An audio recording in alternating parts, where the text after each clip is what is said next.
or oh, thanks, Dorsal. Get direction on adding or removing work plan items. Get direction on using our interest earnings, and get direction from the board on modifying the Housing Capital Fund guidelines and priorities. All right, so let's play Human Bingo. This is the blackout version. This is going to be for the folks who are in person here. So apologies to those attending online. So this will be only for board members, but Victoria, you are welcome to join as the alternate.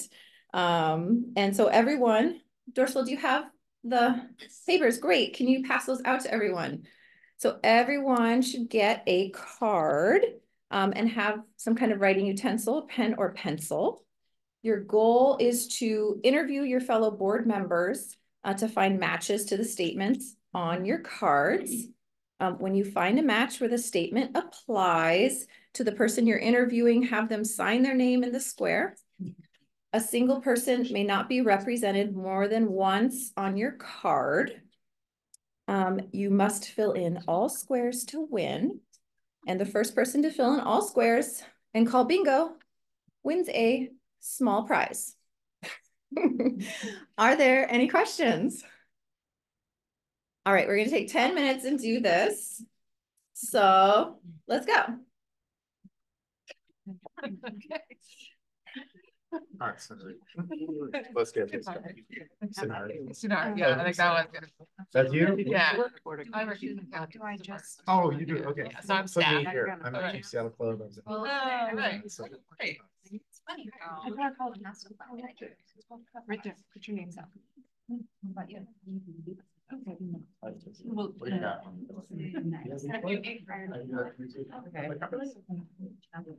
Yeah, well, I was wondering. I was like, when I have this one. I was like, Take your time now after I've gotten yours. okay, all right, so let me go switch. Yeah. James. Okay. Just watching you walk. Yeah, I didn't. I guess I don't remember posting this year.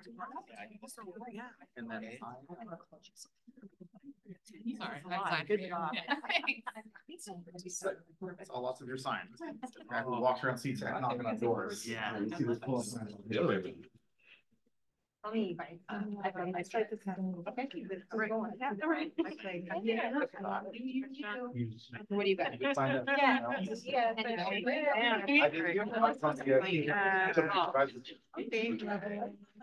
This one, I don't ever get to actually. I can do this. How binding is this? I know, we're gonna find out. How about you, Christina? We'll do this. Yep, you already know. I think that one. You did not. This one's yours. Is this yours? This is mine. Hey. Yeah, National League Cities. Hi. Okay, this is perfect. Okay, all right. Who's advocated for affordable housing? Or at least state federal level? Sometimes. Unless you advocate, if you get that too. But I was at a level course. Bingo! Yeah. Shouldn't have signed it.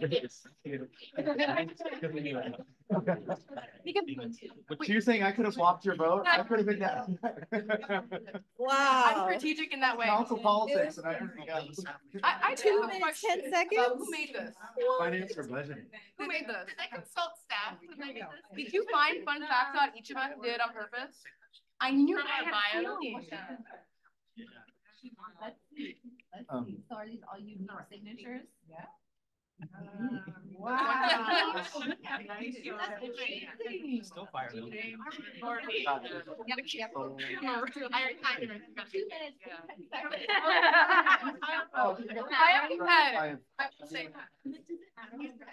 Well, this gives us some time back. That was amazing. You got to get. We'll announce your prize.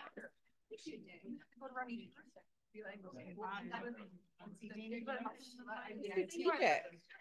So you should. I got it when I got college. Yeah, I knew, and then when Tom came, because I know he was so when I didn't know this about him. Oh, you didn't know? But no, but that wasn't mine. I need to try college. I know. And then I figured James had worked in affordable housing for at least 10 years. Yeah.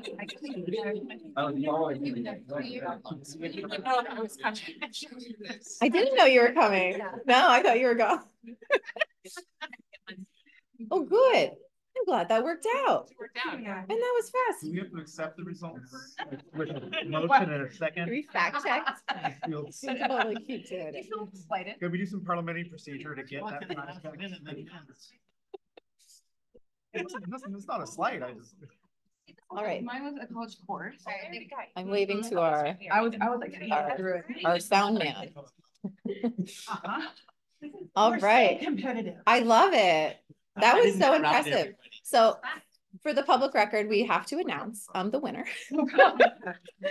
With Carmen, who clocked in at winning at 2 minutes and 10 seconds. And so because of that, she wins this prize. So I was gonna be like, some money for my city or something. A City of Auburn. Stress ball. I do love a good stress ball. But I I enjoy those. There's nothing going on in Burien right now. It's nice and quiet over there. Yeah. Whatever time they clocked in, we should get one of those hurricane things they have at casinos where you grab the money in there. That's how much for your city. And there's also chocolate over here, Prosecco's chocolate for those that didn't see as well, if you're feeling like you want a little prize too after that. Pro tip, open it over there, it's really loud.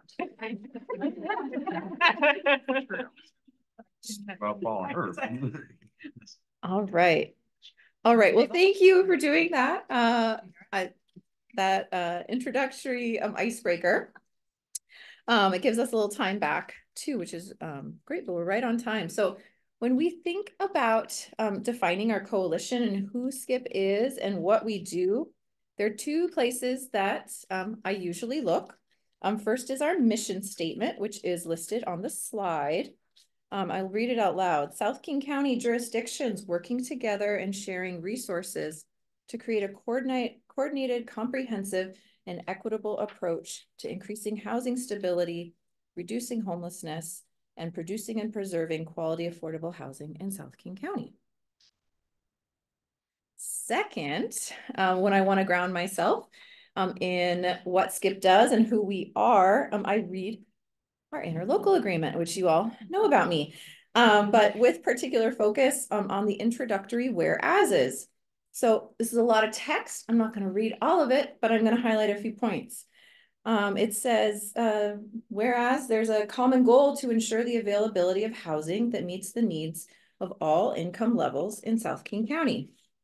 Parties wish to provide a sound base of housing policies and programs in South King County and to complement the efforts of existing public and private organizations to address housing needs in South King County. Parties wish to act cooperatively to formulate affordable housing policies and strategies that address housing stability. Parties have determined that the most efficient and expeditious way for the parties to address affordable housing needs in South King County is through cooperative action and pooling public and private resources. Not to duplicate efforts of nonprofit corporations and other entities already providing affordable housing related services. A cooperative work plan with a primary focus on the production and preservation of affordable housing is needed because the lack of affordable housing is one of the key contributors to homelessness. And that work plan activities will be consistent with the purpose described in this agreement. So the purpose is described in the interlocal agreement is listed on the slide. I'll read it. All parties to this agreement have a responsibility for local and regional planning for the provision of housing affordable to residents that work and or live in South King County. The parties agree to act cooperatively to formulate affordable housing policies that address housing stability and to foster efforts to preserve and provide affordable housing by combining public funding, private sector resources. So as we begin today to think about our work plan and our Housing Capital Fund guidelines and priorities and what we want to accomplish, I thought it would be helpful to refresh ourselves on these key foundational ideas and principles to start that conversation.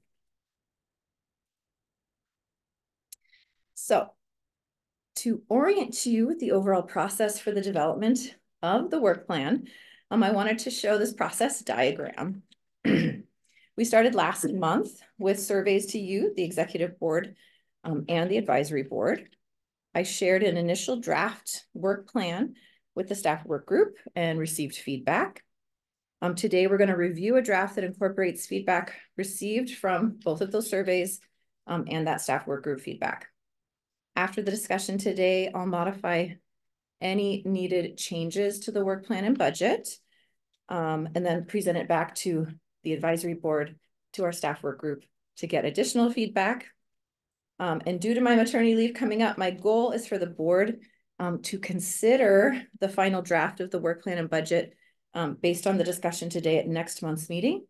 And if you're ready to move forward to adopt it then. And if not, we can address it at that point.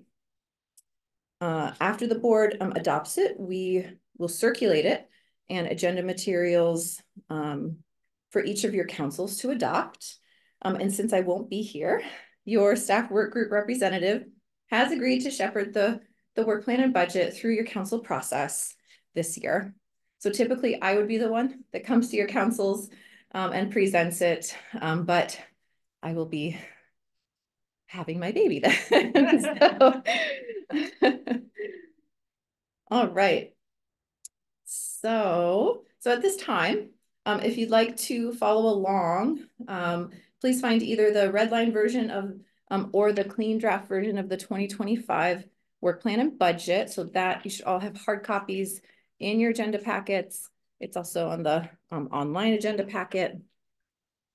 So I'd like to go through the changes being proposed and then hear your thoughts. For high level context, the 4 goals of the work plan remain intact. And based on conversations with board members in December, there wasn't a desire to see any major changes to the work plan. So for me, that's a helpful starting point. And I made the changes to this in the red line version based on that initial feedback. So to begin, several items were removed to not be carried forward in 2025. First is to develop a long-term funding strategy for the Housing Capital Fund. So we touched on this last year and agreed that a positive approach is to partner with others, advocate for funding at the state and federal levels, and target philanthropic partners. There was also a sentiment expressed that we're still building that collective funding response through pooling new resources from our members. Much of our focus last year and this year will be on facilitating those new revenue sources for the Housing Capital Fund. So that's through work with Maple Valley, with CTAC, and there's a couple other options too. So it seemed timely to me to remove this for next year. So next is to work with member cities and project sponsors to start developing a pipeline of projects to be funded over the next 5 years. So my recommendation is to remove this since this isn't critical work for SKIP, and a regional pipeline for low-income housing tax credit projects or LIHTC projects is already being developed. So through the larger regional public funders group, we are tracking that those larger projects longer term. So we already have kind of a pipeline going at the King County level, and so didn't want to kind of duplicate work that we're already kind of involved in. Next is to continue to refine and update the housing policy matrix. So the recommendation is to remove this since it's not a body of work currently connected to any active project.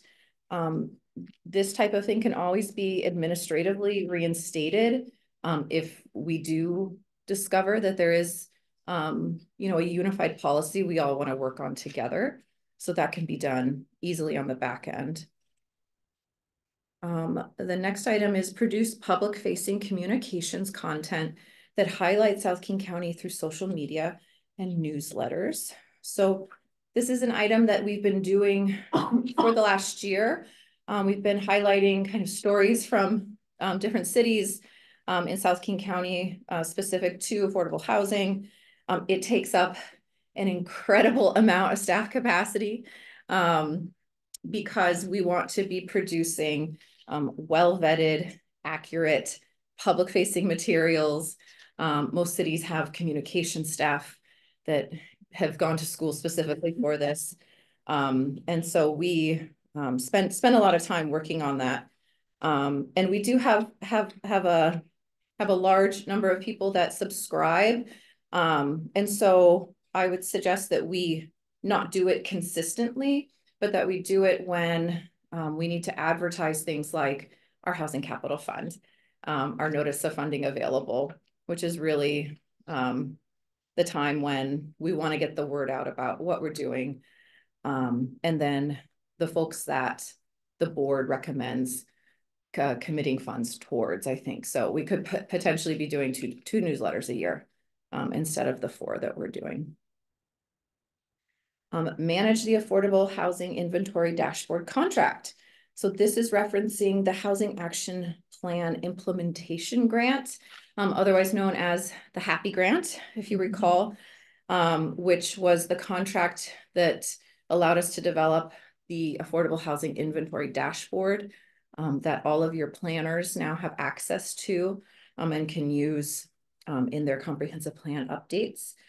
So we did finish that contract last year. When we, last time this year, I was very new in my role. I didn't actually know all of the timelines involved in that project yet. And so it's remained on the work plan. And so I would suggest we remove it. But to clarify also, we have a smaller new contract with for the maintenance and data update that the city of SeaTac has generously committed funding towards. So we'll be managing that, but it doesn't necessarily rise to the level of being on the work plan. So finally, advance work on SKIP Foundation efforts to establish logistics, administration, and pursue federal nonprofit status. So my recommendation is to remove this as this is an incredible body of work where an additional FTE would be needed to manage the 501c3 and resources to fund a contracted auditor with subject matter expertise in 501c3 accounting. The original intent of this work was to increase funds available for South King County based projects. So that I think that goal can be achieved in other ways that don't involve the establishment of a 501c3, such as working with philanthropies directly to fund those projects that we're also funding. So that is my recommendation there. Action items to add. So these 3 items just reflect the work we currently do and my anticipating that work continuing. So these include develop and execute contract documents and covenants for projects ready to move forward. This is referring to our Housing Capital Fund contracts and covenants and documents like that. Meet with legislators as opportunities arise to inform about SKIP's mission, goals, and the Housing Capital Fund. So this was important, this legislative session, where I met with a leading affordable housing state representative who didn't know all the good work going on in South King County with our Housing Capital Fund. And so my goal would be to continue informing our delegation with your help as well about the work that we are doing to address the affordable housing crisis. Connect affordable housing developers with property owners who intend to sell naturally occurring affordable housing. So for those South King County cities who have notice of intent to sell policies, We're sort of serving as an intermediary there, connecting those announcements to our developer community. But we've also received an inquiry from a large naturally occurring affordable housing property owner saying, hey, I want to sell my building in about 3 years. I want to keep it affordable. Who should I be connecting with? So that's an exciting, I think, opportunity for Skip to be stepping into that role to help bring those relationships and connections together. And then for action items being modified, this relates to items related to the administration of the Housing Capital Fund. I just broke it apart to add more detail.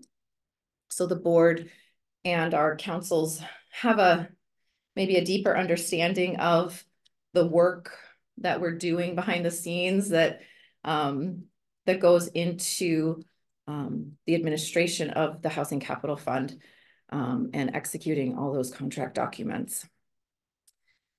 And then sub-regional preservation strategies, acknowledging the updated progress. So just modified that language a little bit.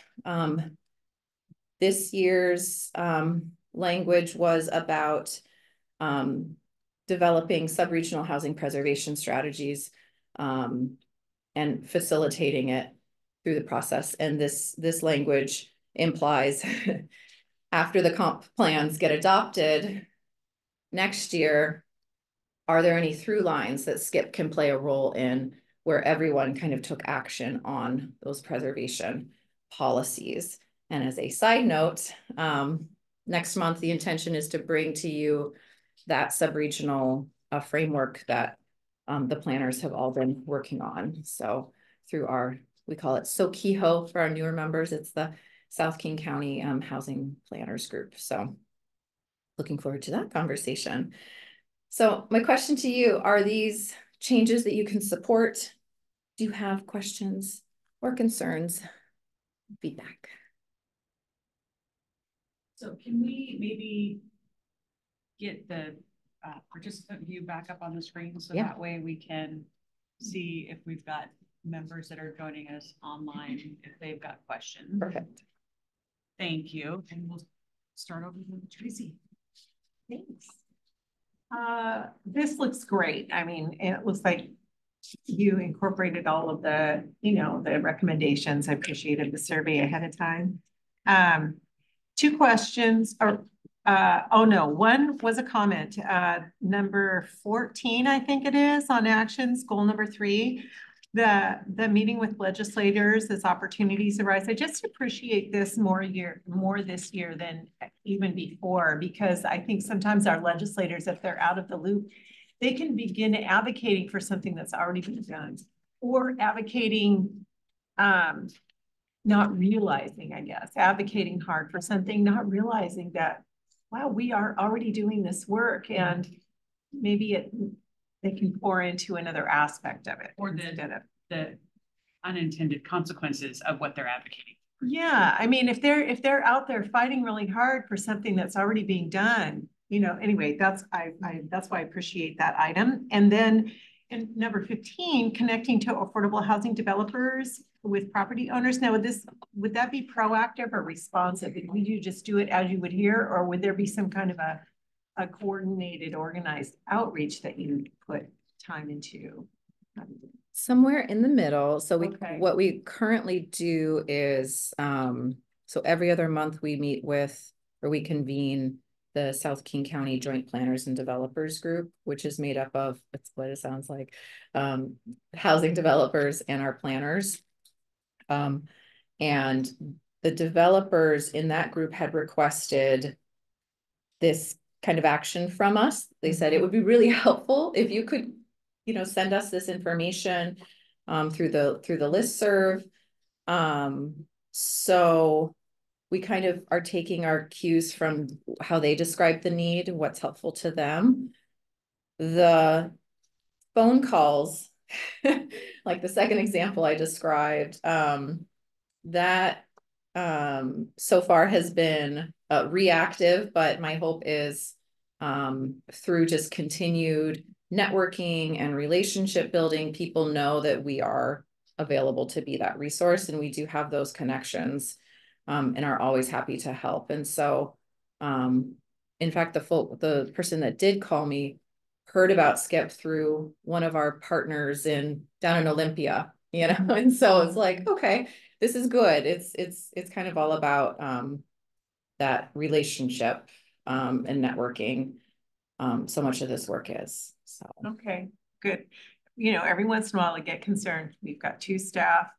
And if you're just sharing information that naturally occurs through your networking, through the meetings you go to, through all that, I just wouldn't want to put an additional burden on you guys that you don't have capacity for. Though the capacity sheet's coming, but always kind of protective of, you know, don't want to burn you guys out. So thank you.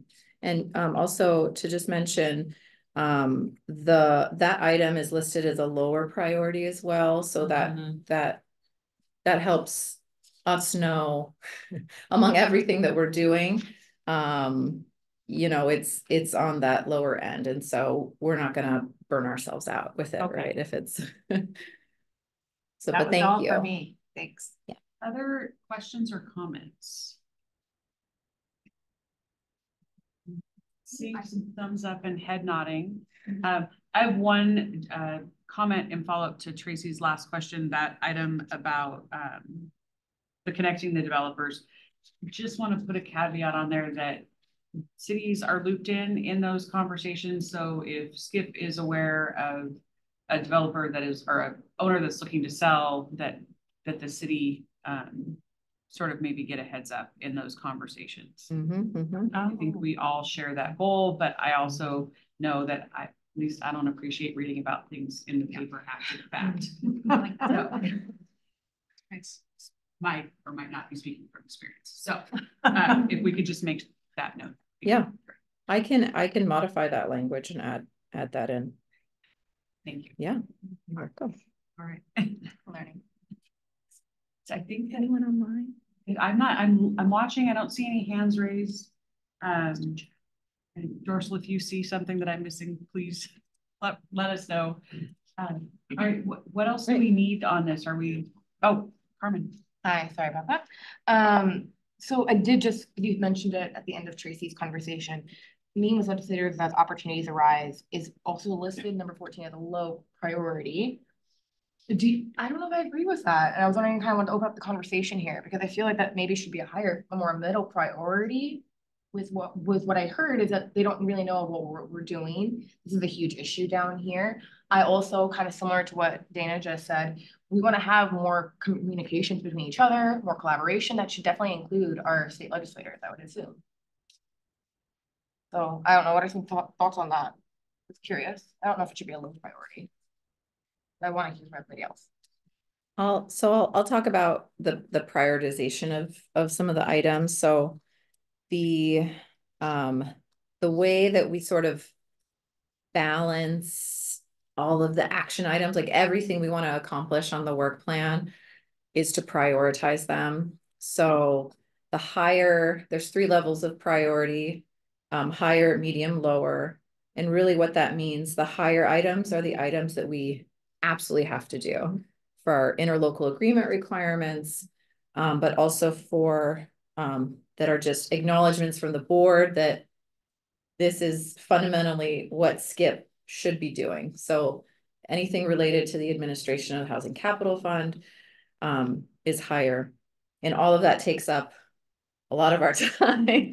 And then we have the items that are the medium priority that come next. Once we have all of the highest things done, then medium, and then what do we have left over? And it's these smaller things. And the meeting with legislators, and it's intentionally phrased, I guess, to provide that flexibility as opportunities arise. So that implies like, I'm not necessarily going to be like seeking it out, right? But this year it came to my attention that conversation was needed. And so, I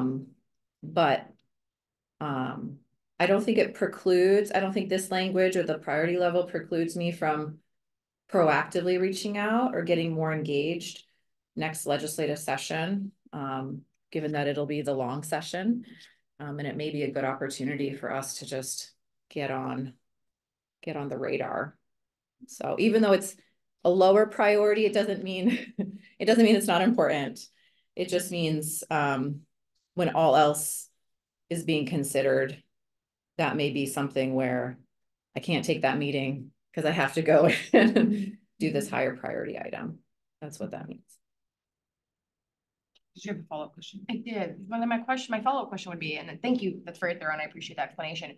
And I'm new, right? So is that something that we could help out with? Is that like, does that fall within our realm of responsibilities as members of this body to go out and proactively like reach out to legislators, maybe not even just our own, but like, you know, how about each other, you know, because obviously it's Dana, the mayor, right? So she's going to be a little bit busier, I would assume, than perhaps me. So if she wanted to collab more, I could be like, yeah, I'll reach out to some of, you know, because Kent and Brent butt up. So is that something that we could do? Yeah, so last year, we worked through legislative priorities. We came up with one legislative priority that we could all agree on, which was like increasing funding for affordable housing, all aspects of it. And the ask at that time was that board members consider incorporating that legislative priority into their own legislative priorities within the cities, to bring that up as a conversation, to just get the word out a little bit more. But also we created a flyer so that folks, when they're engaging in those legislative meetings, can use that and mention Skip. They're already in those meetings with legislators. So yes, the intention is to amplify that so that you're right. Skip staff isn't just the only ones doing that. So yep, absolutely. Yeah. Very important. Yeah. A little bit of background, Carmen. So 2 or 3 years ago, we had a full out legislative agenda, but what we found is that some of the bills being brought forward impacted Kent different than Renton. So Renton might have been supportive, but CTAC wasn't supportive. And so it was, we narrowed that down this last year so that it was something that we could all get behind, because the last thing we want to do is fracture the group. We need to be very supportive of all of the work that we're doing. And so the idea behind that was really just that. And then it does fall on individual jurisdictions as we're having those meetings ahead of session, putting our legislative agendas together to have those conversations in the education piece. Thank you. Thanks. Tracy had hers first. Oh, I just want to say, I think it was a higher priority, especially when we were newer, and Angela did a lot of work to go around and say, we are Skip, right? And so, but there is a turnover, right? More with our reps than our senators, obviously. So I think it is still worthy of keeping on the priority list, but it's comforting to know it was up there higher at the beginning. I think we were really out there beating the streets, letting everybody know. So that's helpful too. I think you pretty much said what I was going to say, is that we have an issue of competing priorities sometimes, right? Where I'm all the way in the 33rd, so I'm just watching what the 33rd's doing as CTAC, but other folks are in multiple districts. And so you'd end up with quite a bit. And then if we're trying to hold Skip as I don't want to seem disloyal to you all, of course, right? So if we've got these priorities and I've got to choose between them, I'm choosing CTAC. Right? I think there's some people who expect me to do that. And so it is one of those things there was a reaction at first. Is like, should this not be a bigger priority given what you were saying, right? But it makes a lot more sense once you break out 15 LDs, 20 LDs, but I don't know how many we have between the member cities, but I can see it getting pretty complex. So it makes more sense to me. I love the idea of one. We have 3. So it's a fair amount of work to manage. Yeah. Hey, the endorsement process is easier for me, I'll tell you that. But also, if you don't get that one, you're in a whole lot of trouble. Yeah. Yeah. All right. Okay. All right. Can we move on? Absolutely. All right. Can we switch back to the slides, please? All right. So based on the proposed draft we just reviewed, so I attempted to quantify and estimate what percentage of staff time over the course of a year would be dedicated to each item. So I broke it out between the 2 Skip staff roles, the executive manager, that's me, and our program coordinator, that's Dorsal. So I accounted for vacation time and holidays as well. I removed that time. And in terms of divisions of duties, you'll see the majority of my time is spent on the higher priority items.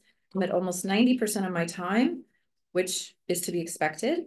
And you should all have hard copies of this.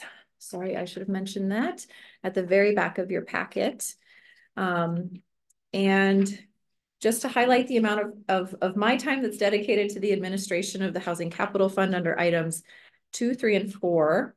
Next year will certainly be ramping up because we are planning to fund and contract with 3 projects.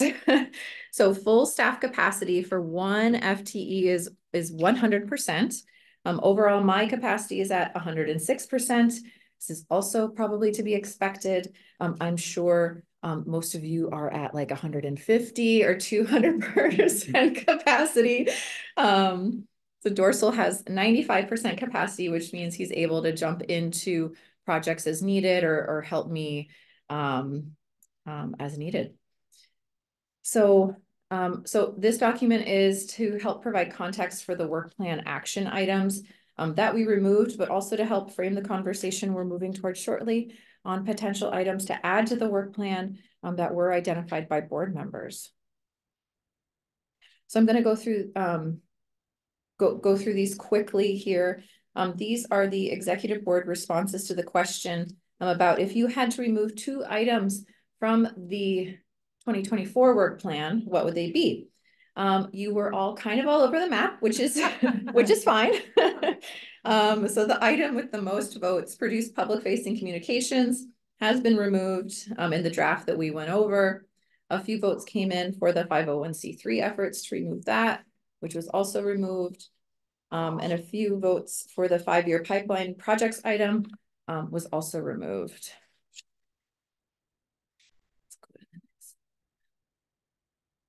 So this shows the advisory board's votes. So again, the highest number of votes was for the public-facing communications item, and then lots of 3-vote items. This was a hard question for the advisory board because they aren't as familiar with the details of each item as you, the executive board, is. And we have 6 new members on our advisory board. And that may be an area of opportunity for us to inform the advisory board more about our work plan and the work of SKIP moving forward. So on the survey that you took, question 3 asked if there was anything missing from the 2024 work plan that you would love to see added. Here are the responses from executive board members. Let me preface all of this by saying adding any items to the work plan may lead to removing another item from the work plan or deprioritizing something else, just meaning if it's at a 2 priority, maybe it goes to a 1 to accommodate any additions. So half the group said, work plan is very comprehensive, nothing to add. 2 responses said, hey, I'm newer, I'm not sure. I'm not as familiar enough with the content yet. 1 response said, to work with Maple Valley to adopt an ongoing policy to fund the Housing Capital Fund. We'll be doing that anyway later this year.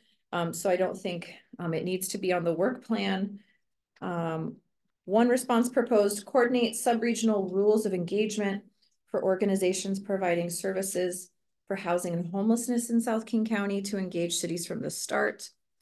This is in response to several housing and homelessness organizations establishing themselves in South King County cities, but not engaging with the cities. This item could mean we hold a series of meetings at the executive board level, and perhaps I work with the city's human services planners to develop some unified rules of engagement for housing and homelessness service providers operating in South King County. Mayor Backus isn't here just to speak to this item. I know this was hers, but want to just, I think, prefacing it in that way, it gives you some context for being able to consider what that item is. Another response was to rebrand SKIP to remove homelessness from the title. This is in response to the board's discussion about focusing on housing as the primary way that SKIP addresses homelessness. To accomplish this, I think we may need to modify our founding interlocal agreement, and come to consensus on a new name, update materials to reflect the changes, and get the word out about the name change. So, Brian, are you online? Would you like to elaborate on this item? I can briefly. Can you hear me okay? Yes. Okay.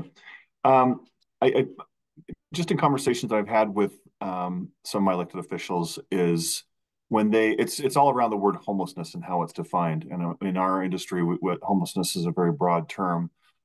I think for many elected officials, the term is more narrow than what we view it. When the term homelessness is used, usually with them or many of their constituents, it's unsheltered.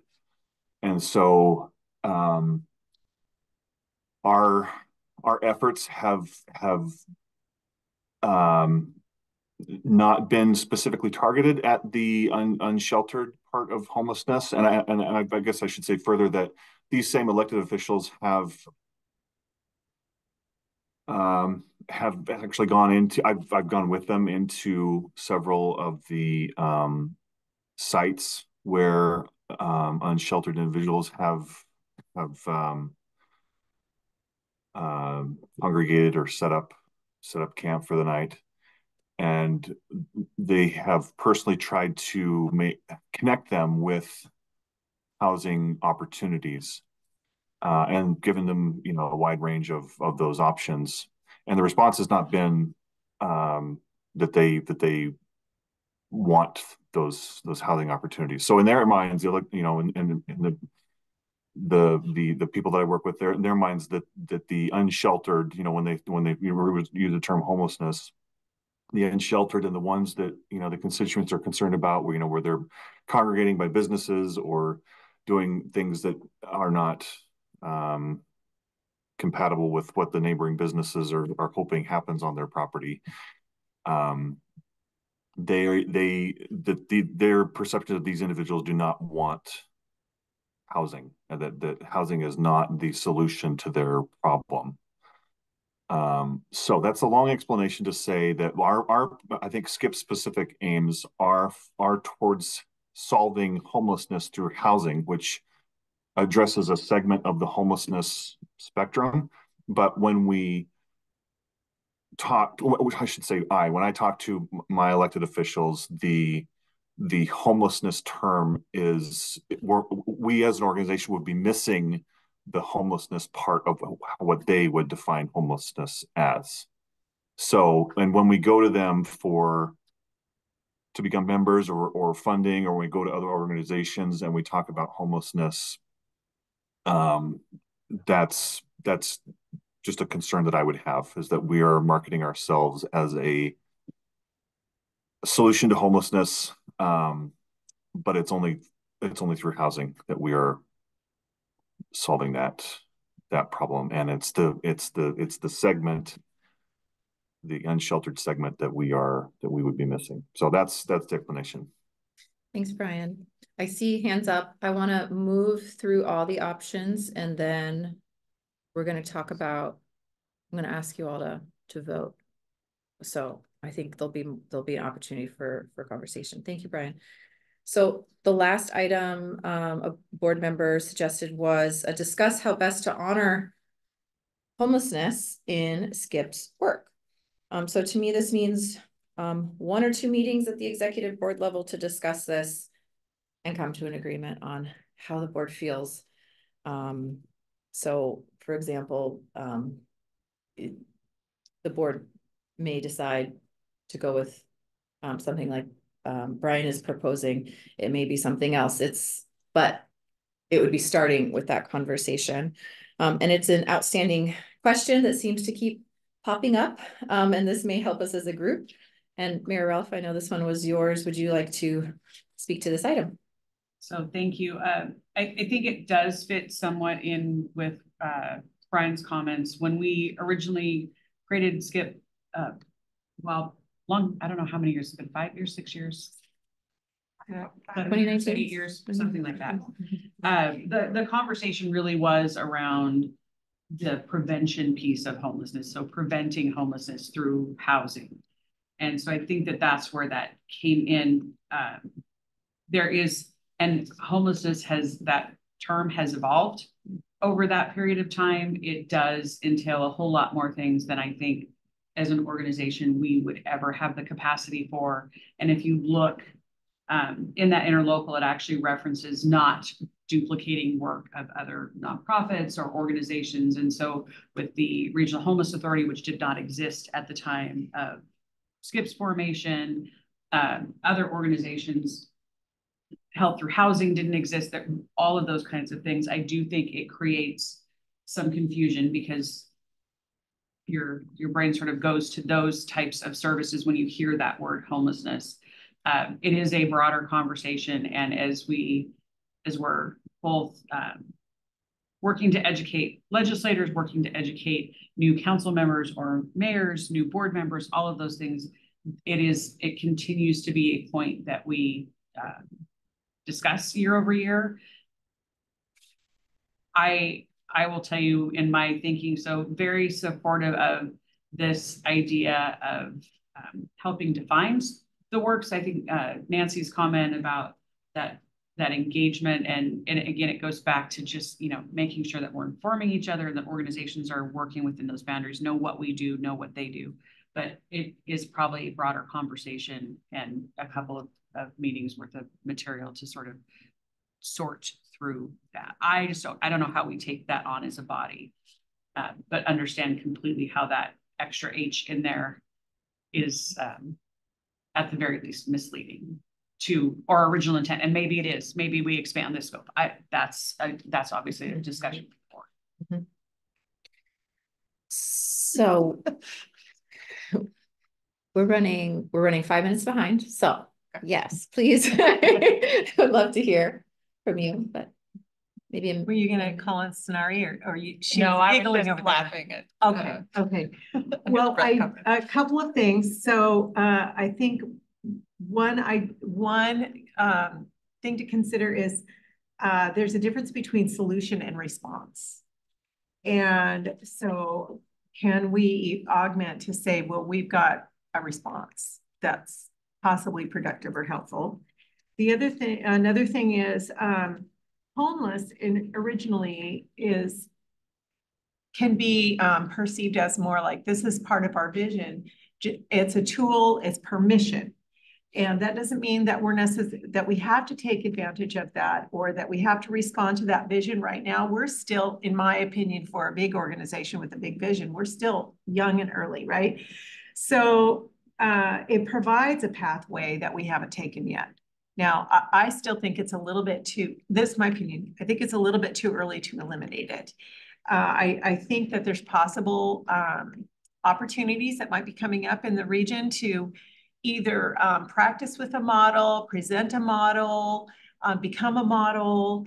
And here again, not necessarily a solution, but a response to homelessness. And I just think that right now in our entire region and South County, things are a little bit fluid still right now with homelessness and how the whole thing is moving forward.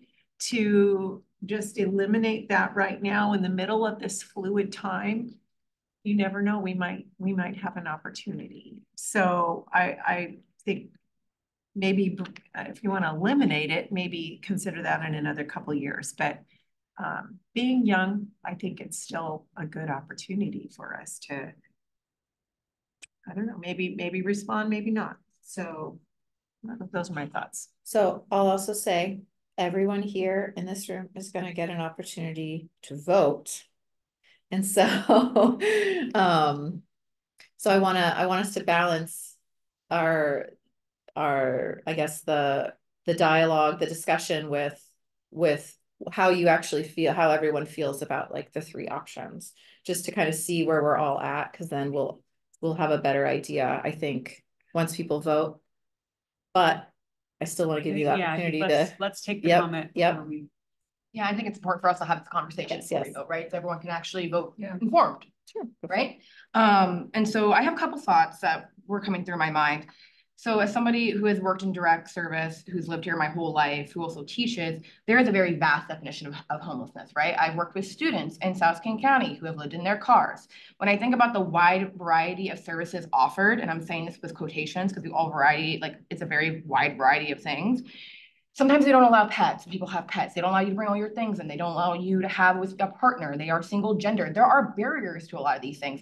Some people, from my personal experience working with these clients, have been assaulted in shelters. They're not always safe places. They're not these like unicorn spots, right? When you conjugate a bunch of people with needs, there's going to be problems. And sometimes people feel safer on the street. So I think one, the whole idea of people turning down services, we need to have a much more robust conversation about that, because that's a very nuanced and a very detailed conversation. That's more than just people saying people want to live out on the streets, which I find to be very untrue and a really awful way to demonize houselessness. And I'm getting emotional because I've worked with these kids. I've worked with these young adults.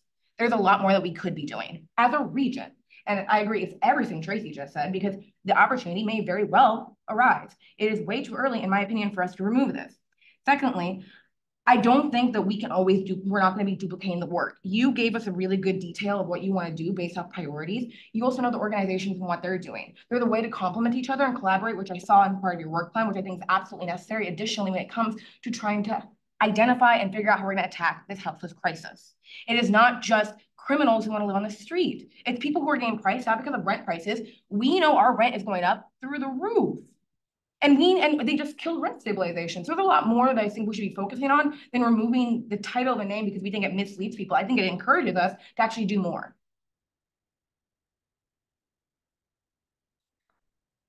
Or threaded to Carmen and Tracy on, for me, it just feels like leaving it in makes a lot of sense. And like, I think this brand thing is interesting because we're still young enough. If we rebrand now, I think it puts a little field confusion out there. Some of the other efforts regionally are also still young, and so we haven't yet seen if they're actually going to solve our needs as South King County folks around homelessness. But also say all the providers I work with, it's implied in housing that it is the only thing that will get us out of homelessness is additional housing stock. So I don't see them as needing to be removed to differentiate that these are two different things, as much as I like this bottom right corner, how best to honor it within the work through clarification, definition of what our role is on the earlier side of it, if that's what our role is. And then removing it right now just feels like we're 5 or 6 years old. Some of these other efforts are a third of that age. And let's kind of let things shake out a little bit before we realize if we want to take our hat out of that arena. I know I know we're behind on time, so I'll stop there. No, it's all good. So thank you all. Christina. Oh, thank you. Sorry. I will be very short. You call them hats. These are two very big hats: housing and homelessness. You are right. Resources are absolutely necessary. They are needed. Whether that's something that SKIP should be doing, I'm not sure. But going into this, that wasn't the priority of SKIP. It wasn't to solve homelessness. Is homelessness completely solved by providing more houses? I'm not sure. If every homeless person had a house today, would that create unity, and would it get rid of homelessness in a month? If you give it a month, I don't believe so. It's true how we brand ourselves. It's one of the first things people hear. So whether we should eliminate it from our name, I'm not sure, but it is definitely worth discussing, I think, because it has completely changed its meaning, and it has evolved, and it has grown. So that H has grown since we became an organization, and whether we have the resources or the tools to take a bite out of that, I'm not sure. And whether we should, I'm not sure either. But it is worth discussing because homelessness is a great issue, but and you said it sometimes is in the housing already. It's perceived as that by solving housing, it already solves homelessness. So why should I like what we have in housing, but I'm not sure that we should have a discussion. Thank you. Eric. Yeah, thank you. Really nothing for today or affecting today's vote, but I just wanted to agree with some of my colleagues that have acknowledged the challenge of these two terms, housing and homelessness. And, you know, there are other forums in which some of the group members talk in parallel and other conversations. And I think we just recognize the reality that what these words mean are starting to mean really different things from a policy standpoint, from an identification of the problem standpoint, or talking about solutions. And I think because homelessness policy is, I think, starting to fragment into different ways of being implemented and being pursued across different agencies, different stakeholders, municipalities, and the legislature, because there isn't a lot of unity around that. Yeah, we acknowledge from the Normandy Park standpoint that that is challenging, and really Skip's work has been housing focused. That's great. I think that that's really our sweet spot and where we can continue to be very productive in the future. But I think we're even seeing examples in the news today where municipalities, even maybe member municipalities of Skip, may have just really different policy views than other entities and other agencies. And I think we just have to step outside and away from that, and not let our work get pulled into those disagreements, and just stay housing focused. But I don't think that affects how I'd vote today, or how we would see our rank prioritization of Skip policies and Skip priorities. Thank you. All right. Thank you all. So what I'd like you to do is, if you'll look over here, we have the three items we just discussed. You'll also notice I included the fiscal impact of each of them. The only one that has a fiscal impact is the rebranding one. And staff capacity is listed as well. The rules of engagement. Staff capacity would be 5% of my time, 3% of our program coordinator's time. The rebranding is would take a lot more staff capacity because we have to update the interlocal agreement, which requires us to vet that through you all, but then go to every council and explain why we're doing this and get their buy-in as well. And then the conversation to discuss how best to honor homelessness in Skip's work. Staff capacity, like I mentioned, I think 2% of my time. So that would be the least one. So I also want to make sure the folks online have the opportunity to vote. If you like one of these, my request is you take your 1 dot sticker and you put it on the one you like. If you like 2, you got to pick the one. If you don't want, I want to say, acknowledging that half of the group said in the survey, I'm okay with not adding anything. I want to offer that as an opportunity as well. So if you don't want to add anything, just hold on to your sticker, but do not give it to another board member to vote. Proxy stickers. So with that, I'm gonna hand out your stickers, and you can go and put them up there, and no one's gonna look and see and track. We're all gonna try and have the same color stickers. And Dorsal's gonna take pictures of these and send them to the people online so we can get their votes as well. Thanks. So Claire, does this mean that you are already automatically adding a very comprehensive nothing to add?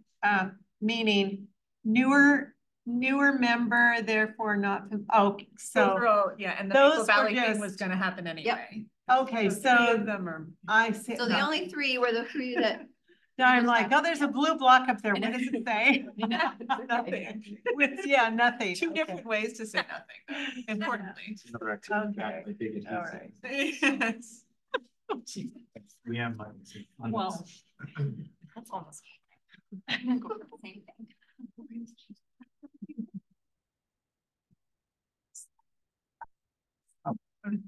she's already 106%. I'm not gonna say.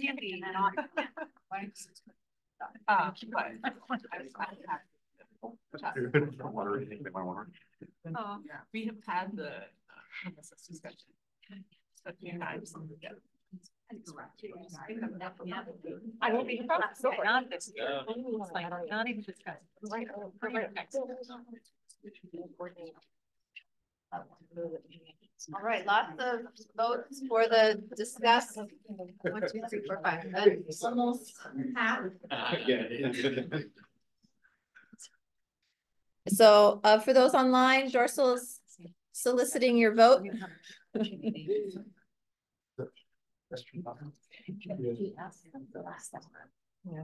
down again.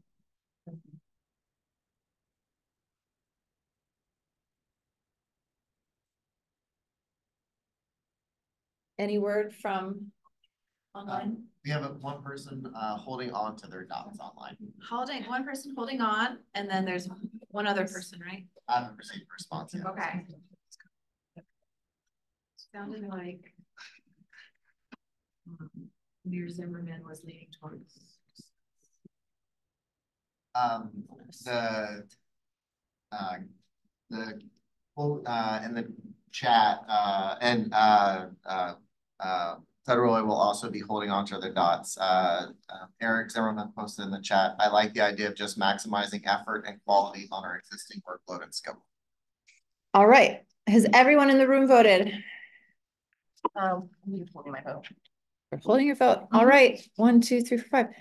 So we have 5 votes. We are missing, let's see, 1 member is absent today. So 2. Mayor Backus and Colleen. That's true. Thank you. Yeah. Yep. So I think what I'll do is consult with them after this meeting. But I think you'll all know the answer by April. Whether this item moves forward or not. And if that works for you all, that feels fair. It doesn't preclude us from continuing this conversation either. Maybe it's just not on the work plan. But I think agenda item. Exactly. So thank you. Thank you for your time on that activity. I want to move on to the budget. This is the best part. So if you'd like to follow along, you can view the draft budget at the end of the work plan. In terms of revenue, this draft reflects a 15% increase in new member dues over last year. No one is moving into a new population tier. And if you recall the discussion last year, the board adopted a policy back in July 2021 to increase member dues each year by 15% through 2026. The goal is to work towards a balanced budget whereby our revenues are matching our expenditures. Your councils were all briefed on this last year. Expenditures, so salaries and benefits are proposed to increase by 5%. Interfund IT is increasing by 11%. This is the amount charged by our administering agency to every department FTE. So we don't really have any control over this number. Advisory board compensation, travel, and supplies are unchanged. Professional services and miscellaneous is increasing to accommodate the legal assistance needed for the development of the housing contracts and third-party review of applications. It also incorporates professional development from the 2024 budget to be more in line with how our administering agency tracks expenditure line items and categories. So the additional funds in this item will support the legal fees for the development and review of 3 contracts, which we know are coming forward, and the third-party review of 2 projects. So that is, the third-party review is when we receive these applications, we want to know what we don't know. So we send it to these folks who have subject matter expertise and can find those red flags for us to ensure that our assets are being, that we're funding a strong project. So in 2023, the interest earnings from the capital fund contributions earned $132,000. In the annual report and quarterly report, if you recall, That was shown within the fund balance on the operating side. Our founding ILA is specific in how interest earnings should be tracked, but not how they should be spent. So the ILA says investment earnings will be credited to each individual or sub-account on a pro rata basis. Those accounts are your individual city, county accounts. And the sub-accounts are the projects. So that's what that's talking about there. The board has not discussed how the interest earnings should be spent, accounting for the pro rata contributions. So, yes. Can you clarify that? Let me back up on the slide. So the 132 of interest you're saying would go towards projects, and whatever is the proper allocation for Tukwila, that would be our piece of contribution to the project based on the 132. That's how the ILA says they are credited right now. So how they're earned is and credited is specific to the amount each city contributes. Yep. Thank you. Yep. So there are a few options I'd like the board to consider. So you'll notice that in the draft budget, the beginning and ending fund balance isn't listed because I'd like the board's feedback on using the interest earnings. The three options I'd like you to consider are listed on the slide. They are option 1, incorporate the interest earnings into the operating budget fund balance for next year's budget. This may mean not increasing member dues in later years. It would also mean commingling the expenditures. For instance, the interest earnings received by Housing Capital Fund contributions from one city wouldn't be tied to a specific expenditure. It would be pooled in the operating revenues. This would be approved by the member councils in the adoption of the 2025 budget. The breakdown of interest earnings would be shown by jurisdiction if that was the path forward you all wanted to take. Option 2 is to apply the interest earnings to the Housing Capital Fund. So similar to how we show expenditures on specific projects and unallocated amounts for each participating jurisdiction with the Housing Capital Fund, we would show the amounts by jurisdictions for use in the Housing Capital Fund, and each jurisdiction would approve the use of those funds during that annual approval that we are in the middle of right now. And then option 3 is to postpone this conversation until next year. So it would mean that we don't spend the interest earnings and we don't incorporate them into the adopted operating fund balance.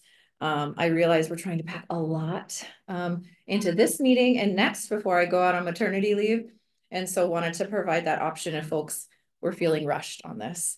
So are there any options here that look better than others to you? Didn't see who went up first. Scenario. Oh, well, I don't know. I guess he asked a question earlier and then I did. I have a sort of related question, which I think I've asked before, which is, have we also looked at whether or not we can take administrative funds off of 1406?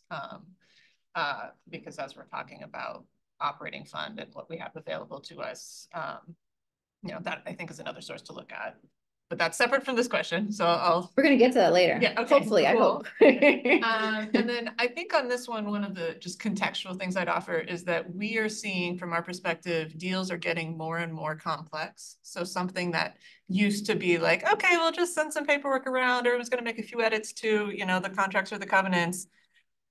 Investors are doing weird things right now. The private sector investors are changing like how much debt equity they're allowing, and they're wanting more equity in a project. They're trying to change the terms of like who's living in a building, all this stuff that's happening from the banks that the public funders are trying to respond to. So my caution is just, I think about option 2 is like, yes, of course, we're King County, we want more housing, we want more capital out in the world, but I don't think we realistically know what's going to happen in the next 2 or 3 years with respect to what it's going to take to administer funds as these projects come online. So I would offer some caution to folks because it could take more legal support, it could take more staff support if you're trying to base it on like I know you've talked with our team and talked with Art on what we've done in the past. We're finding that we're stretching capacity and trying to figure out how to expand our teams right now to handle the new environment. Where does the interest come from? Is it capital fund dollars that's earning the interest or operational dollars that's earning the interest? Capital. And the reason why is because we pool our funds at the beginning of the funding round. So we have them in hand so that we can say to the developers, this is how much we have available. So we're not waiting to know if it's available or not. But these projects don't even start construction for 2 years. And so we're holding that money on behalf of the cities until it's ready to be expended. So it's committed. We're earning fantastic interest because it's such a large number. Normally I like to keep like dollars together. Mm-hmm. So I guess more option 2.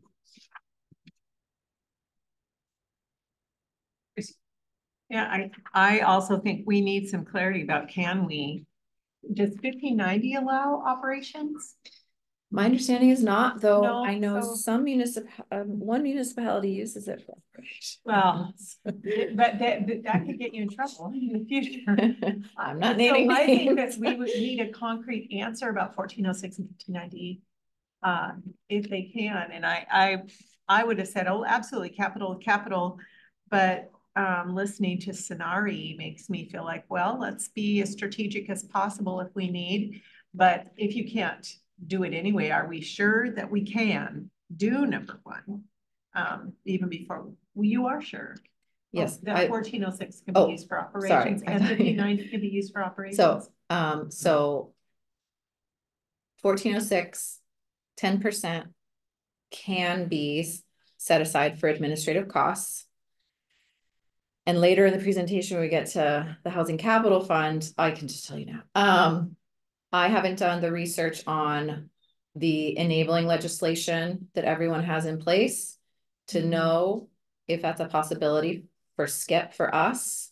So I need to check that, and I'm hoping to do that before April, before our next meeting, to be able to give you a good answer. If folks do want to use that 10% of 1406 funds for administrative costs. Yeah, but it's not, here's a weird thing. It's not capital. If interest hasn't been allocated to capital, then it's not capital yet. And how do you measure 10% of something that isn't there yet?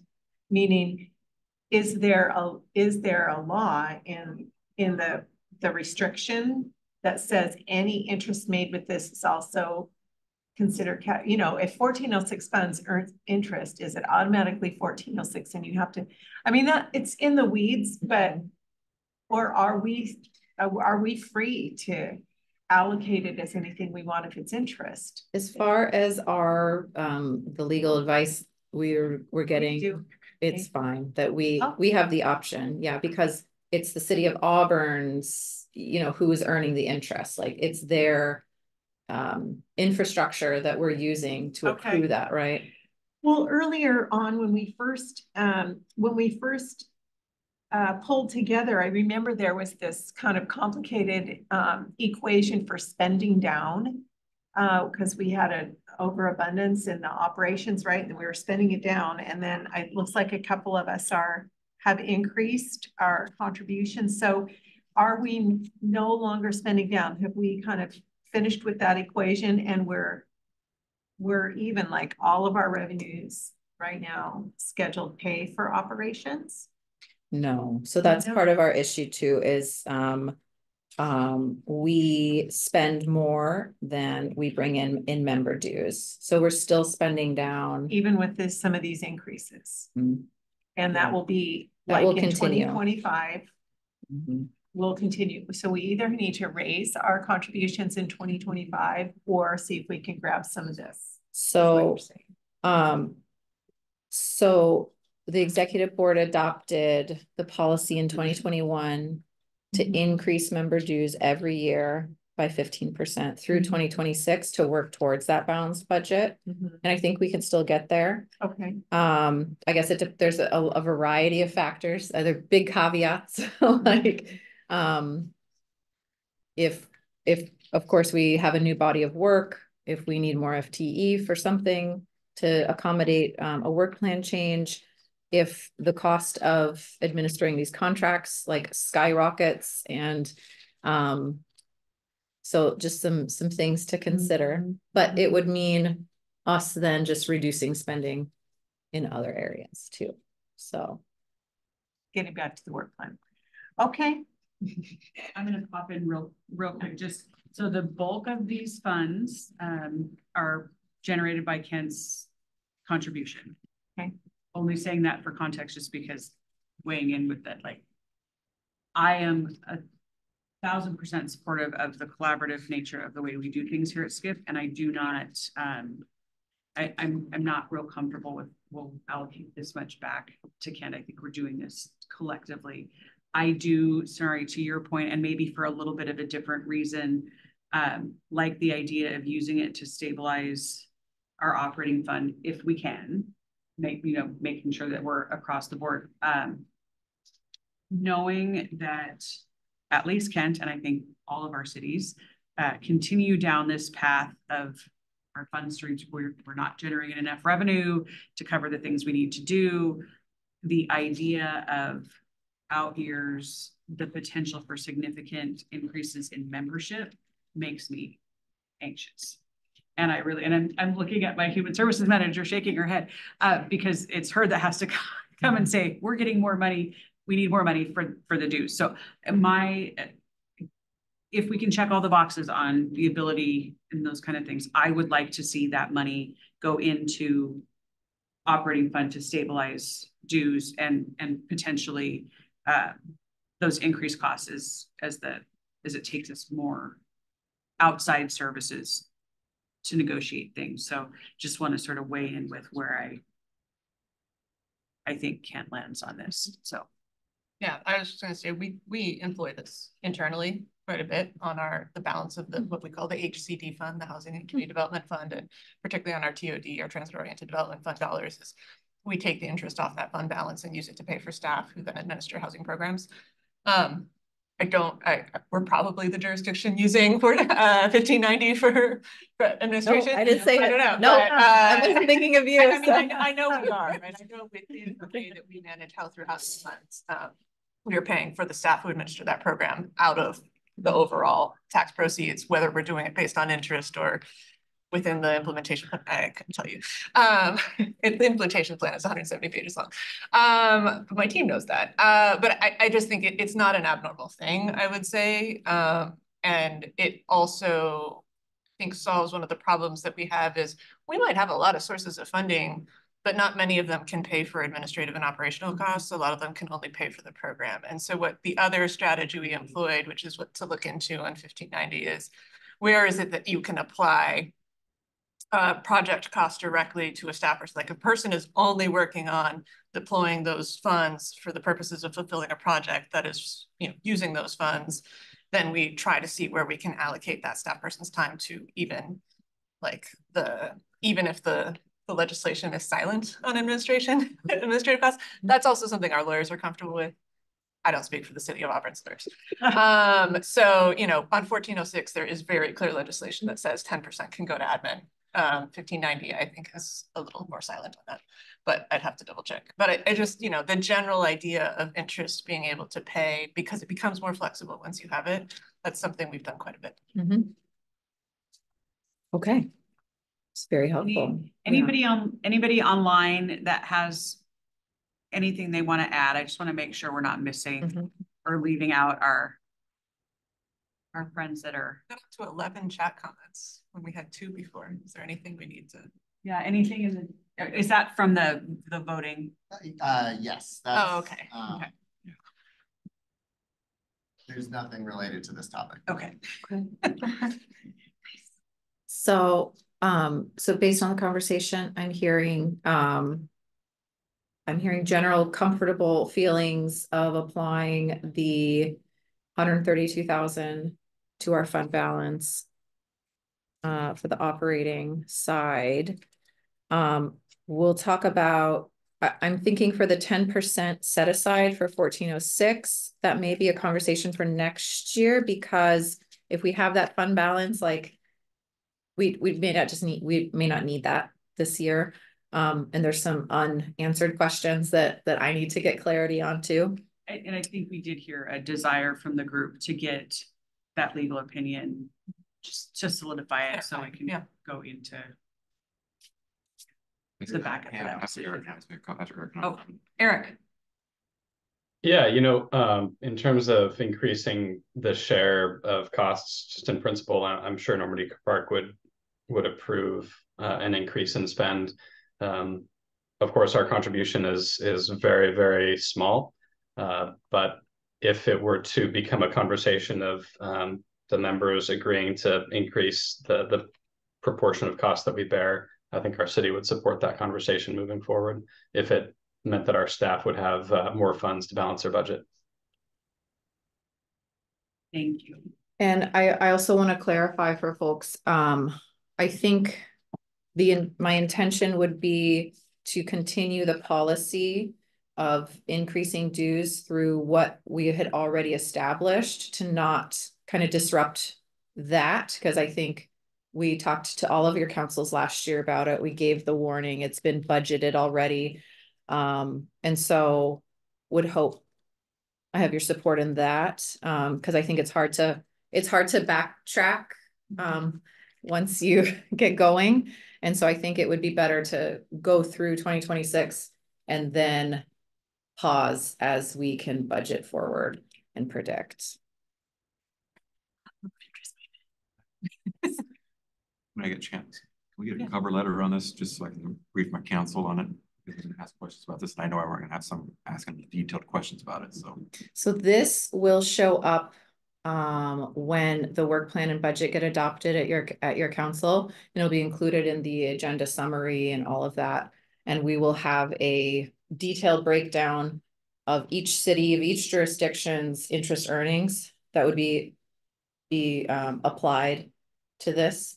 So you'll see, Maple Valley's here, but again, it's all going to get then commingled into the. Yes. By early April. So this will be, hopefully, so we have to adopt the work plan and budget first. So that'll happen next meeting, fingers crossed. And then after that, I'm asking all the staff work group members to help shepherd that through your councils. So we'll work with them, but I'm going to be preparing all the materials, giving them everything they need to do that. So some summary language will be. Yes, absolutely. Yep, we always do that. All right. We are running a little behind, but that's okay. That is okay. I feel like we've gotten a good start. That was all incredibly helpful information. So moving into Housing Capital Fund guidelines and priorities. In your packets, you have last year's funding guidelines. That is really just the base that we work off of to make changes to this year. There's 3 items I'm going to want to get your feedback on. C-Tax, $300,000 general fund contribution. I've got a slide going over that. We got to go over funding priorities, and maybe we'll just touch on I think we already addressed the 10% set aside for admin. We'll handle that next year, so we can kind of skip that. I think for our newer members, you likely have awareness about the Housing Capital Fund. So maybe I can skip the intro to help us along a little bit. But in a very short summary, we pool funds from all of our jurisdictions, except King County, because they fund projects directly. We have ILAs for those cities that are pooling funds under the 2 RCWs listed here, which are just the Substitute House Bill 1406 and House Bill 1590. Those ILAs require us to bring this item to the board every year to approve the funding guidelines and the amounts available. Wanted to talk through C-Tax. So when CTAC joined, their council committed $300,000 to the Housing Capital Fund for this funding round.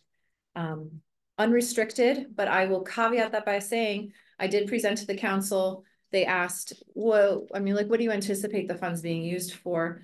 And I said, you know, it's likely going to, it may mean that we could fund home ownership or preservation projects at a higher AMI level, maybe up to 80% AMI. Maybe it gets pooled with our current $1406 or $1590.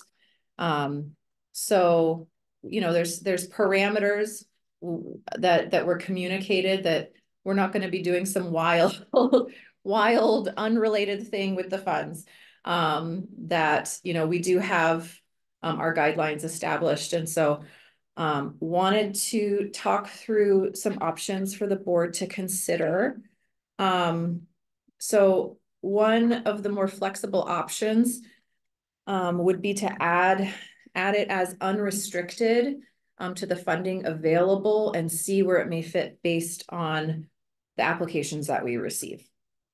So I think that has the most flexibility, and it would take a little bit of communication, I think, during our pre-application meetings with folks to say, you know, if there are projects, I guess, within your unit that are higher percent AMI, you know, we could consider that. So we don't really know what we'll get if we do it like this, but it may just give us the most flexibility.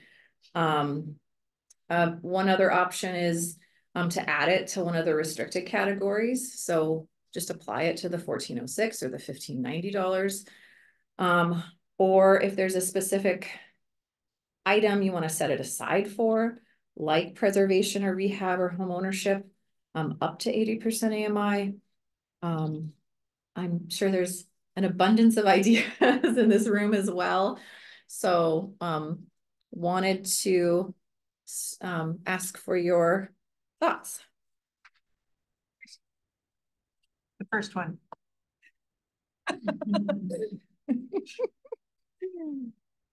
Accelerated comment. I will weigh in. I continue to be very interested in preservation and ownership, and I feel like we haven't seen those. We saw some preservation requests this time around, but really would like to provide us a larger window into that ownership possibilities. I just don't think they exist. And I have another update on that after we finish these thoughts. Sonari. Yeah, I both agree with that, and the 300K is less than the smallest award I believe we gave this last round, and so there's sort of a challenge. I mean, you don't know what you do. I think you can always say this is unrestricted and we have a preference for preservation or home ownership in a way that lets you still fund something else that comes in. I think the other question is this from CTAC? Will it always, do you intend to continue capital contributions from your general fund that will be unrestricted in the future, which you may or may not know? Because then if you don't spend it this year, you could add it to a next year pool. Mm-hmm. But if it's a one-time thing, you know, money now is worth more than money later. And the council's, what I understand, the council's poised to discuss the options in the future. And it sounds like it may not be general fund moving forward. That's accurate.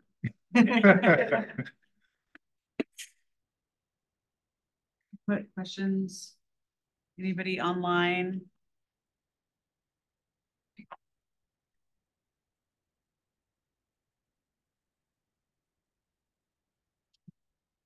Quickly, I agree with you, Dana. I agree with Kent in terms of adding it to homeownership, rehabilitation, and preservation. I think that's something we could definitely do a little bit more in, and that's where we have the most direct impact, that could have the biggest impact. So I just wanted to kind of second your thoughts there. Thank you. Tom. Can it be added to the more flexibility option and then later move to the less flexibility option sort of down the road? Can you say that again? Can we change our minds? Can it be added to the more flexibility option? Yes. Because in there it says where it can be best applied or Yeah. best fit down the road. And then down the road, say, you know what, we want to move it to less flexibility and ownership. Oh, yeah. So part of the more flexibility option would say, it would just say, like in the guidelines, you see the little table that shows 1406 number available, dollar amount 1590. It would say general funds, this amount.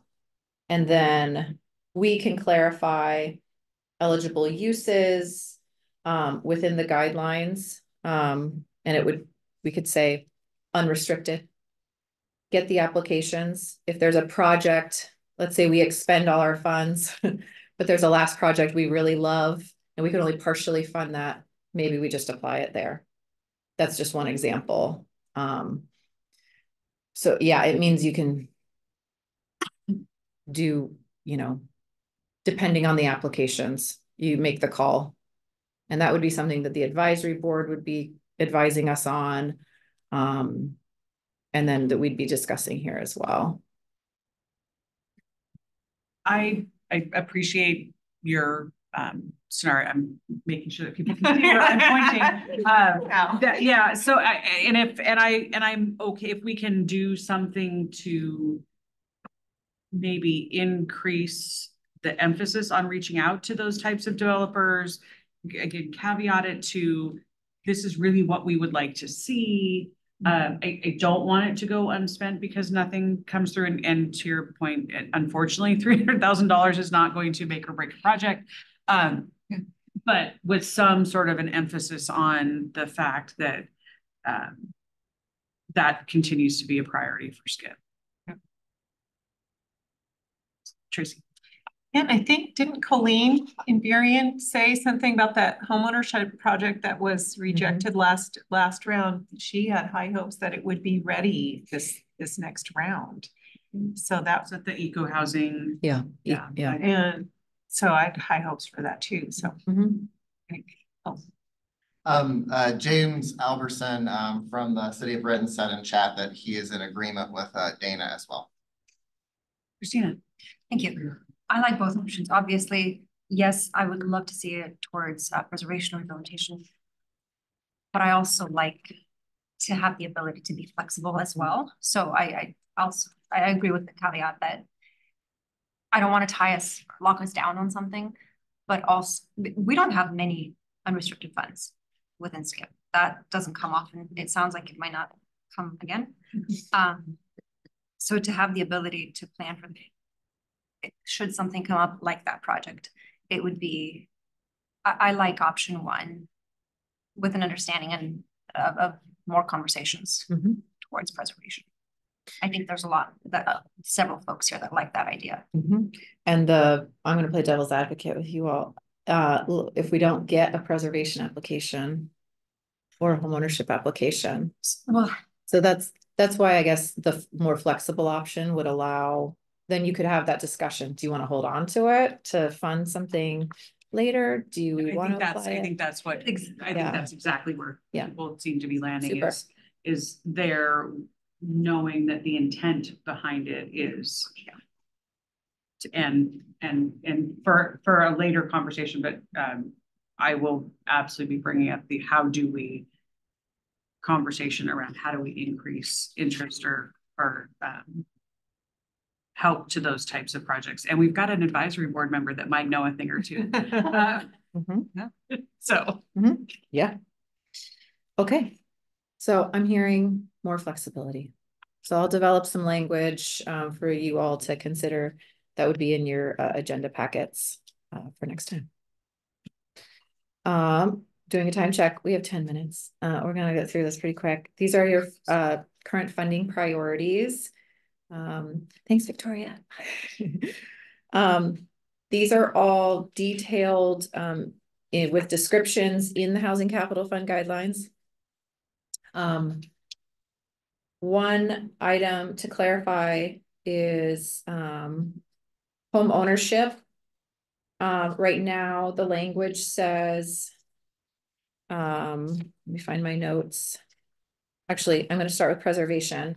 I'm going to recommend that we modify our preservation language because it specifically calls out naturally occurring affordable housing, which doesn't account for the project that you all funded last year, which was income restricted, but they still really needed the funds and they weren't having good luck with the larger public funders. And so I want to be able to just acknowledge that even those projects are preservation projects. So I'm going to add language there. And then with home ownership, the language we have in it is up to 60% AMI. But as you all know, Senate Bill 6173 passed the legislature, which allows those 1406 funds to fund home ownership up to 80% AMI.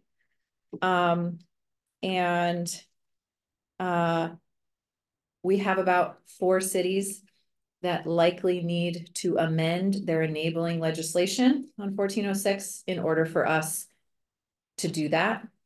And I don't know if we have enough time.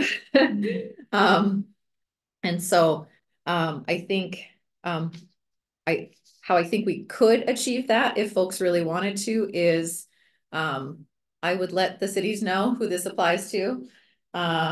You can work on with your legal team amending that. And then I can include flexible language in the guidelines that say we would fund it up to 80% AMI pending approval, pending, council action from all of our jurisdictions that pool these funds. And I think folks would need to have it done by September, October at the latest for us to be able to make decisions. It gives you lots of time, but things are complicated. I know. So if that sounds good, because I know we've talked a lot about this higher AMI level. I know there's some developers that are very excited about this and already knocking on our door about that. The other item to quickly go over. Actually, here we go. There we go. We talked with the advisory board last week about, do these funding guidelines need to be modified? What are your thoughts? We heard a presentation on universal design. After that, 4 members of the advisory board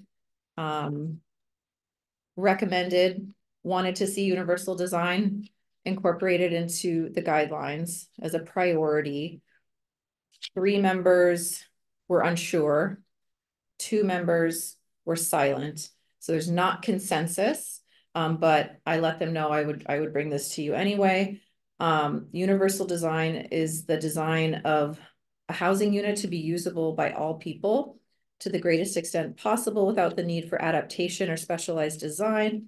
Examples of this are no-step entryways, 1-story living, wide doorways, wide hallways, curb-free showers with seating. So universal design does have an increased cost to development. If the board is interested in this, in getting more information on this, I can reach out to our developers that we've been funding to get their perspective on this, to see if that's something that they already do, or that they have concerns about. I think we don't have enough information collectively on it. And I'm wondering if there's not some middle ground. X% has to be like, and I'm not knowing best practices or the increased cost and what that does to projects. I think that it's premature to add my 2 cents. I agree. The increased cost does concern me when we're working with developers. It's pretty high. My husband's in that field, but I wouldn't want to, whack him at the knees just as soon as we're like, here you go. So I would also like more information. And my plan was to bring this back to the advisory board to kind of work on some potential language after I hear from developers and things. And it may mean, instead of universal design, maybe it's housing for IDD units that then incorporate universal design. So it's a little broader because many of our housing projects already have IDD units, and we would want to make sure that those, I would think, have those components incorporated. So that's maybe what Eric would do. Yeah, you know, this, I was chuckling because this takes me in a professional direction of something I encounter a lot in the workplace, but in a emergency setting, professionally, the standard that we would design to is reaching as many beneficiaries as possible, recognizing that the resources we have are scarce and the need for resources is far greater than what we can reach. And so if this were an emergency, and I do consider housing and homelessness to be an emergency, I think it is a good principle to be reaching as many beneficiaries as possible and not increasing the depth or the robustness of programming to an extent where we start dropping beneficiaries off because we're providing something that's just qualitatively better. I know it can be difficult to look at that just from a mathematics standpoint of thinking about the numbers, but yeah, for Normandy Park, I think we would be interested in a principle that allowed us to reach the greatest possible number of beneficiaries with the scarce resources we have until such a time where the emergency has passed, and we can, I think, then shift to a mode of changing our design standards to then increase the quality or the depth of what we're providing. But for now, I think because it's an emergency, we would favor doing the most we possibly can to get to as many people as possible, which I think would be not taking up universal design standards. But we're just one opinion. Feeling like we've got some consensus around. Yeah, I was just texting Michaela because I know I missed a few meetings. I was like, I don't think we've had a presentation on universal design. This has come up at the county, and I actually was asking the same question of our team. I was like, how do we, because we have it in our comp plan policies, but it's not really clear how we make it actionable. And so I think it is an area for board education. I know we talked about not just doing whatever with board education around housing, but where can it feed into a policy decision we may or may not have to make. And I think as you think about the half of the year when Claire and I won't be here, you know, bringing in a couple experts from both what is universal design, who does it help and how does it serve folks? And then from a developer perspective, what does it mean for a project? Might be a good conversation for the board to be a part of. So I think we're hearing a desire to learn more, but not a desire to make a change at this point. Does that seem to be? Yeah. May I excuse myself? I'm sorry to come to school. Love seeing you guys. Good to see you already. I know, right? I'm with my own babysitter, actually, which is kind of nice. Thanks, you. Christina. Thank you, guys. It's good seeing you. We talked about the potential 10% set aside. I think I'm gonna continue to research this, but I don't think we're gonna apply this year, but we could talk about that next year. And then any other areas the board would like to modify within the whole guidelines or the priorities. Last year we had a very robust discussion about, you know, the jurisdiction where a project would be located and modified that to meet the board's needs. But anything else? My only request would be on the when we transmit the priorities and put them out there, that there be some sort of a, not necessarily in this order, or they're alphabetical, and once you look at them, that makes sense, but just preservation and equity are at the very bottom. And so I just feel like yeah, some sort of note like these are alphabetical. Yeah. Okay. Great. Perfect. But maybe if equity ends up in the bottom in any order, maybe we find a different way to order them. That's a word, right? Advancing equity. Yeah, take the alphabetization. Just make it some, you know, we just had a conversation around ownership and preservation, and equity is always top of mind. So it feels like they're at the bottom of it. Yep. That's my brain just tends to be like most important at the top, and perfect. That's all. Great. All right. I think we've just got announcements and updates now. Say that again. Announcements. Yeah. So a reminder that there is a legislative update from Dorsal. Thank you, Dorsal, in the packet for a short session. Still a lot of things happened. So there's good information there. And then Claire, any final updates you have for us? We are really, really close to meeting our time. We did so a ton good. of information. So I'm proud of you all. thank you.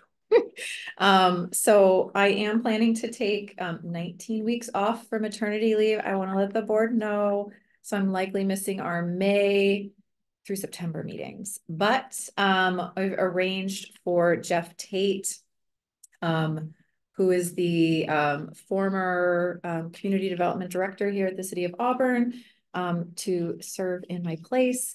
And many of you may remember him. I think he was very active in Skip's early days. So you'll be in good hands with him and of course with Dorsal Plants. I'd like to keep the executive board meetings going while I'm away. So we'll be organizing a lot of briefings from outside speakers. You all gave some great ideas for what those meetings could look like in your survey. And we're going to be attempting to organize a tour during the September board meeting. So that's our scheduled in-person one. So the plan is to get on a bus and go and see our wonderful projects around South King County.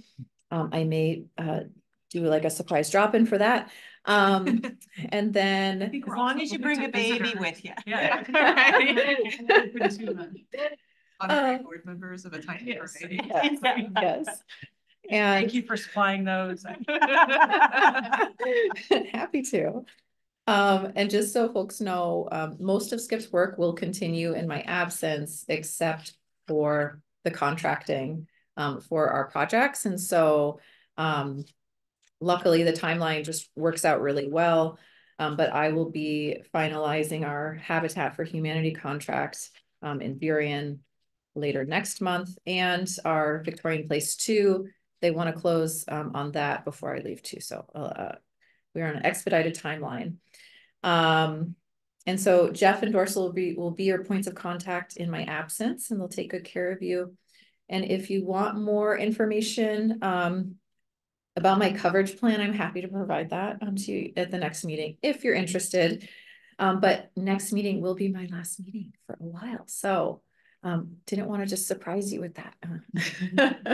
And that's it for me, but maybe others have updates. Anything else for the good of the order?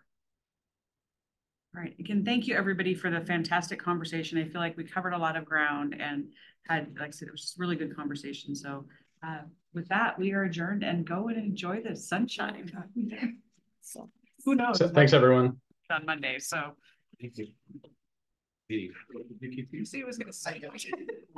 Yes, please leave your nameplates and I will collect them. Yep. Okay.